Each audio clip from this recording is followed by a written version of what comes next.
Assalamualaikum warahmatullahi wabarakatuh. Di video kali ini saya akan menyampaikan materi tentang cara kerja komputer, yaitu materi TIK bab 3 kelas 4 ya.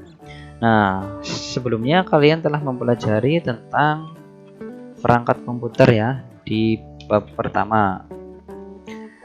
Nah, perlu kalian ketahui bahwa rancangan komputer pertama kali di dunia adalah analytical engine atau mesin analisis yang dirancang oleh Charles Babbage. Rancangannya tersebut menyerupai komputer yang kita kenal sekarang.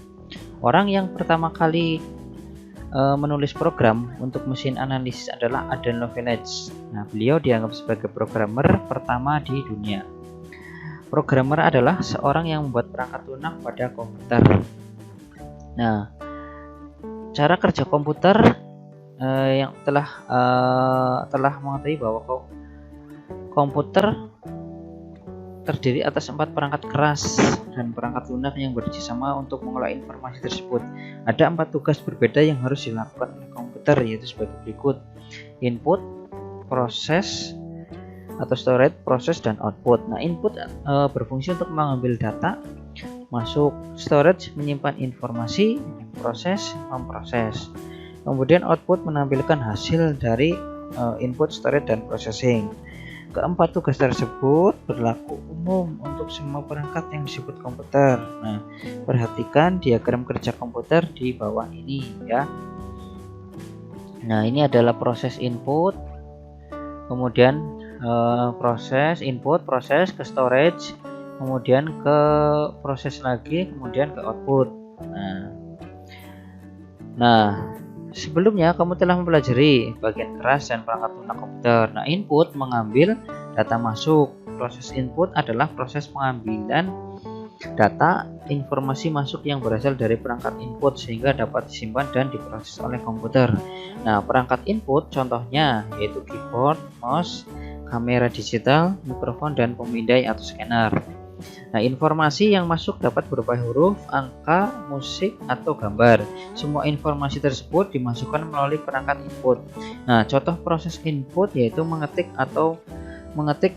huruf menggunakan keyboard, mengeklik tombol menggunakan mouse, dan memasukkan gambar melalui pemindai scanner. Kemudian storage. Nah, storage atau berfungsi untuk menyimpan informasi yang kita masukkan ke komputer akan disimpan untuk kemudian diproses oleh komputer. Informasi di komputermu disimpan dalam penyimpanan data primer dan sekunder. Penyimpanan data primer adalah memori komputer, sedangkan penyimpanan data sekunder adalah cakram keras atau hard disk drive HDD, atau bisa disebut juga yang sekarang SSD, NVMe, dan sebagainya.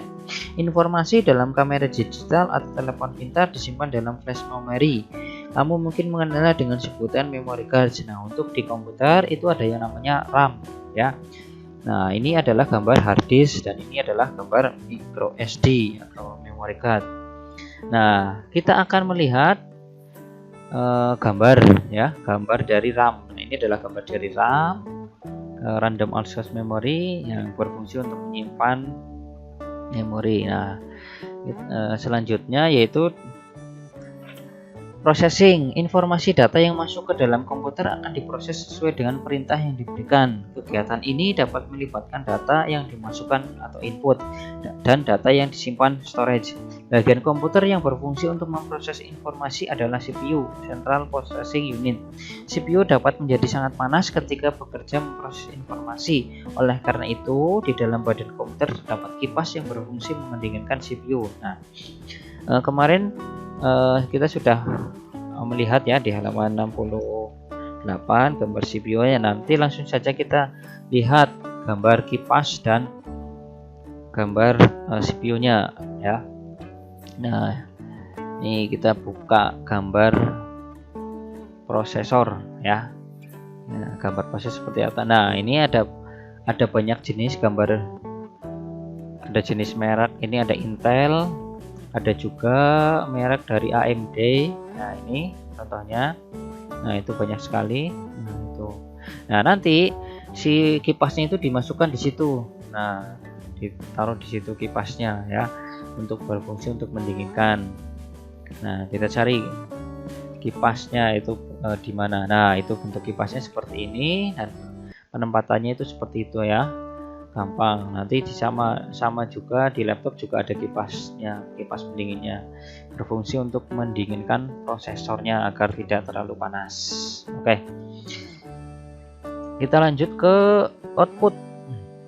Nah, output ini setelah diproses itu nanti ke output. Nah, output atau menampilkan hasil setelah data diproses, komputer akan menampilkan hasil proses tersebut. Perangkat output pada komputer misalnya layar atau monitor, printer atau pencetak, serta speaker atau pengeras suara. Hasil proses informasi data dapat berupa gambar atau tulisan yang tampak di layar, hasil cetak yang dikeluarkan melalui printer, atau suara yang dikeluarkan melalui speaker. Nah, ini adalah contoh dari monitor yang menampilkan hasil proses komputer.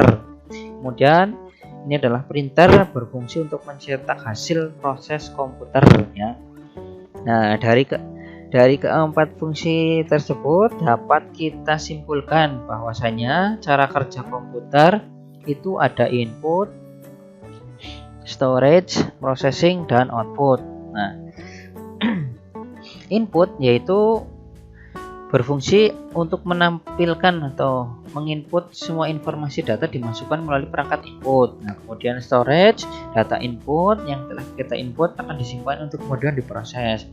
Nah, proses atau kemudian processing atau CPU komputer mengambil informasi dari perangkat memori. Prosesor akan memanipulasi atau mengubah informasi menjadi serangkaian perintah atau algoritma, dan kemudian mengirimkan informasi yang diproses kembali untuk disimpan dalam memori lagi. Perintah ini berlanjut terus sampai informasi yang diproses siap menjadi keluaran output ya. Komputer akan menampilkan hasil pengolahan data di perangkat output. Nah, itu. Jadi fungsinya dari output adalah untuk menampilkan hasil pengolah data ya. Nah, demikian tadi penjelasan dari bab 3 tentang cara kerja komputer ya. Bab 3 ini sudah selesai. Semoga video ini bermanfaat dan dipahami oleh kalian semua. Terima kasih. Wassalamualaikum warahmatullahi wabarakatuh.